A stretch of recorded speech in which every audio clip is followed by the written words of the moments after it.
The world of cars is changing quite a bit over the last few years.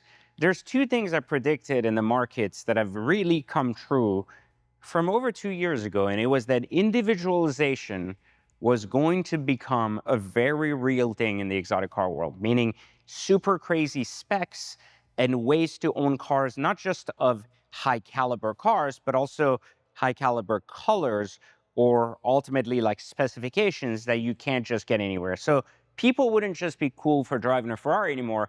They would be cool for driving a very specific Ferrari in a very specific color.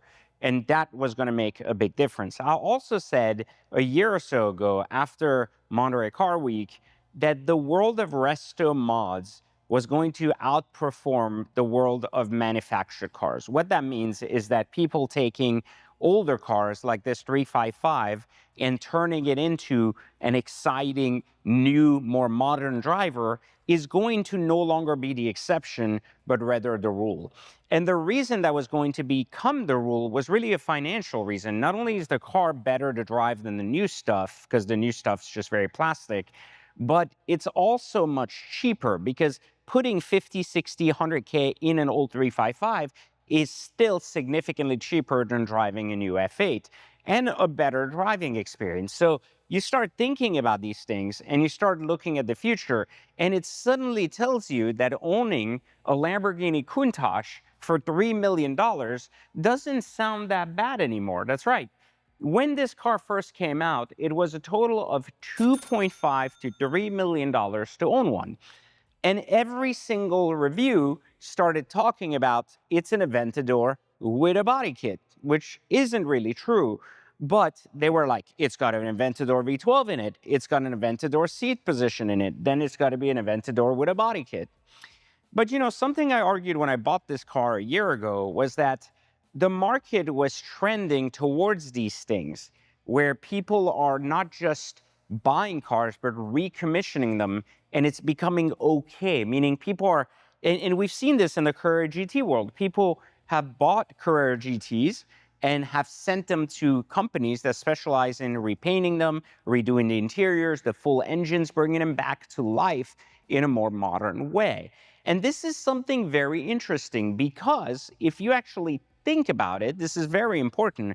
If you actually think about it, people don't just want individualization. They're willing to take a chance on things that banks and other places don't necessarily understand because there are more cash buyers for these things today than there's ever been. And the cost of cars have risen so far, especially on that side, that it makes it very difficult. And so today, it's been exactly 1 year since I owned my 2022 Lamborghini Countach. And we're going to talk about the car, the values, the truth, and if it's indeed an Aventador with a body kit, or is it that much more special?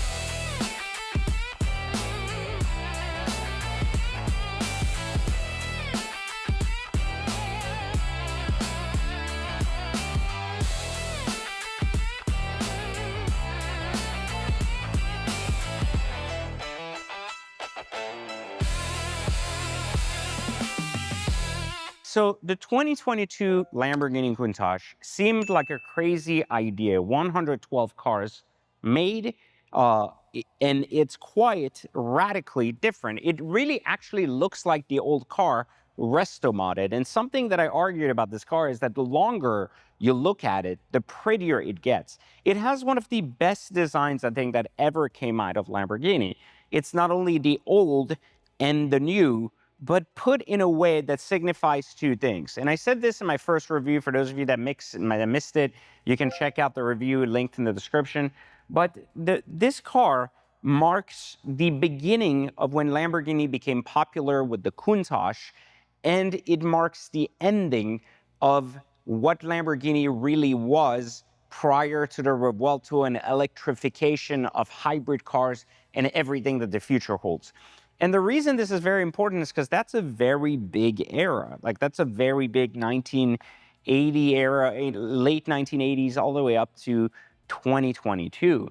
And to me, when I think about that, I go, that's 30 years of Lamborghini combined in one car. And a lot of people didn't give this car its real value. They kept saying, well, it's not worth it. It's going to depreciate significantly. And they were right in that way. And I knew that going into it. This car was a $3 million car. This was a 2.89 car, which was all the possible options, the full carbon, all the interior gadgets, etc. And I still paid almost $1 million under MSRP for this car brand new in a striking midnight blue with champagne interior, all of this gold package exterior, full carbon pack 1, 2, and 3, including the tunnels. Very, very exciting, very, very exciting spec of a car, and very classic for what it was. But the real thing about this car is that it's really misunderstood because the majority of people who have reviewed this car has never actually owned one. So I would argue that the first time I drove this car, I wasn't that impressed about it. And I actually thought to myself, this is very much like a Lamborghini Ultimate, which is ultimately like an SVJ, in a new body format with a better infotainment system. And at first I convinced myself of that too, but a year later, I feel very, very different about it. As a matter of fact, I bought this car originally to make some money and flip it in hopes of making 200-300K on the car. And now I've been offered 2.4 million on the car, which is 500K above what I paid.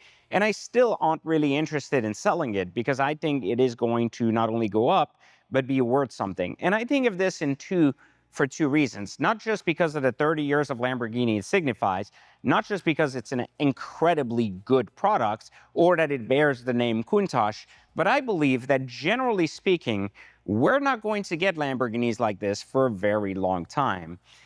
I've argued this with the Revuelto, the Temerario reviews, and everything else seem to point to a very different story for what the future of Lamborghini is as of now. The Urus SE, the Temerario, whatever you call it, the Revuelto, all of these cars cannot do what this car does. And this car does it really, really, really well. First off, it sounds better. It's the best sounding Lamborghini I've heard, even better than an SVJ stock. Secondly, it looks amazing and it brings back the old and the new, and it gives you a factory resto modded Countach SVJ thing going on, and it is amazing, absolutely amazing. But the better part, I think, that makes this better than an SVJ, and it makes this better than an Ultimate, and it makes it better than the old Countach, is it brings back everything Lamborghini, but with a taste of driving excitement that new cars don't seem to get right. This does not have a hybrid motor. Instead, it has a hybrid capacitor that regulates the transmission. And the reason this is very important is because this signifies everything I've ever complained about when it comes to hybrid cars. I've always said that hybrid enhancements are necessary where there's a handicap, not to enhance everything else. So what I mean by that is manufacturers have used hybrid to supplement turbos and to keep going and pushing the envelope. In this car, hybridization has been used to literally offset the engineering of the single clutch transmission that just can't be a dual clutch because of the way it's engineered.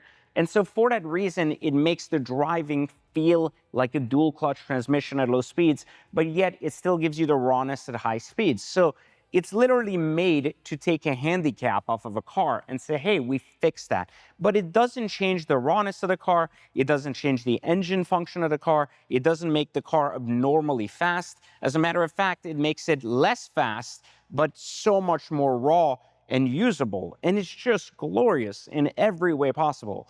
Now, I wasn't the biggest fan of this car when it first came in. PJ, where the are you? You're supposed to be doing an exotic car hacks review on the Countach. PJ, you don't even do drugs. Oh yeah, that's right. Yeah, I don't know why you didn't tell me earlier. But this is one of the reasons that Exotic Car Hacks always talk about driving the cars and owning them rather than just reviewing them for 1 hour because someone lent you a car. And this is what makes the difference between me putting my own couple of $1 million buying this car rather than pretending my buddy gave it to me and I'm gonna tell you what I think about it. There was no way I would have appreciated this car without having spent at least 100 to 200 miles driving it. And that's the key. The key is that the longer I drive it, the more I love it. Something I can't say about a lot of cars. The longer you drive cars, the more you find their faults. It's like a girl that really impresses you to begin with, but over time, You look at her and you go, hey, your nose is kind of too big, or, I kind of noticed you didn't shave your armpits right. What? Whatever that is, whatever you're into, is fine, but it's just these details you pick up over time because the boredom kicks in. And this car does the exact fucking opposite, which is what makes it unbelievable. So what have I noticed about the car that you guys have to understand? Design for Lamborghini, a 10. Sound, 10. Infotainment, much better than the Revuelto. The Revuelto has a shittier infotainment than this generation of car, which is amazing to me that even though they got it right in this car, they didn't transfer this to the Revuelto. Instead, they came up with a shitty new interface. This, much, much better. Touchscreen more responsive, car's much better in every way. Driving experience, at least an 8 out of 10. And I'll tell you why. The steering wheel has no buttons. The car has less buttons than anything else I've driven. It doesn't have a lot going on. The screen isn't necessary at all when driving. And the experience is very, very, very good. And it lets you focus on the driving. And while every single person on the road does not recognize these, some people run up to this like they've never seen anything like it just to take photos, videos, because they've never seen one in the wild. So rarity and status, very, very, very good. Now let's talk about values. These things were trending in the 1.7, 1.8 for basic 2.5 cars, which was roughly 700-800K off of MSRP. This high spec was about $1 million off of MSRP, and now they're back at a roughly about 500K off MSRP. These cars will go back to MSRP, I promise you that. With the rise of costs and things, with the popularity of recommissioned cars like the Courier GT, and the individualization of the future, people wanting different things and no longer looking at the money as the reason because everyone is a Bugatti now, and so on and so forth. These things will gain massive popularity in the next 2 to 3 years and will be a big reason why, again, people will look at Lamborghini's hypercars a little bit more seriously. Now, the new Lamborghini hypercar they put out is a hybrid variation of the Revuelto, and I'm not a big fan of that because I thought the Revuelto was an excellent car. I'm a big, big proponent of that car, even though a lot of people, don't really understand it. To me, that's a rich man's Huracan, and it works exceptionally well. This is incredibly classy and incredibly different, but I really enjoy this car, and I'm telling you this because a lot of people don't show respect to this car. It is a superb car. And truly one of the best designs I think that's ever come out of Lamborghini. So a year later, I insist on still keeping this car. I put about a little bit less than 1,000 miles on it. I think it was worth every penny of the situation, and I would still do it all over again today. But I can promise you that, again, this is not a car, if you've ever wanted to own one, that you're going to enjoy by just taking on a test drive. It's a car you have to live with. It's a car you have to experience over and over again until you understand its DNA and what it's really about. But it's superb. Big thumbs up to Lamborghini on continuously improving their hypercars. I think it's way prettier and better than the Centenario. I think it's a better platform. I think it's better in every way possible. Now, there are issues with it when it comes to the cost of repair can be astronomical, especially in certain parts because they're exclusive to this and the Scion, which are not that many of these units to begin with. Trunk space is almost non-existent, similar to an Aventador, so nothing there. Even less, I would say, in the front than anything else. So, it isn't necessarily a car you want to live with forever, but if I had to pick another hypercar that I didn't have in my collection and I would add, knowing what I know today, I would have added this much, much sooner. We live in a world where literally you could buy one of these or you could buy one of this right here. And this is a 812 Competizione. This is $1 million car that sells for $2 million. This is a $3 million car that sells for $2 million. If you told me which one is the better car, I know some people would be like, I jerk off Ferrari, but this is a significantly better car all around for what you get for the exact same money as this in the real market value of the car itself. So that has been my viewpoint on the Countach 1 year later.